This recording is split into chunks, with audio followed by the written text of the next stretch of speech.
So, So, how do you feel about what happened here today?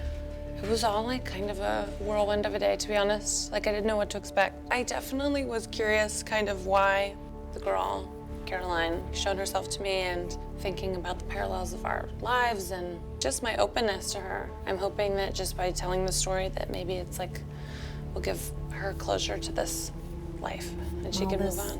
You're the voice for the people that don't have one. Remember you told me that? Yeah. Well, spirits don't have a physical voice either, and they need a voice. I'm one of their voices, Yeah, you are. but you can also be one of their voices. That's why you're here today. Yeah, at least I can be a voice for the spirits here, tell their Absolutely. story. But in the meantime, just continue to be that voice for people that don't have one. Because you've been through it, because you need to find your own power, you can empower other people on this side as well as the other side. I love that.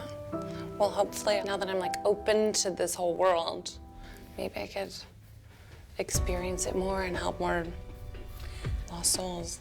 There was a lot of proof here today for you to let you know it was not your imagination. No, it definitely wasn't. And I'm not the only person that was experiencing it. Like that to me, I was like, told y'all, not crazy. Nope. If you're crazy, I'm crazy. And I'm not crazy. The next time this happens to you, please don't ever doubt it. Use today as an example.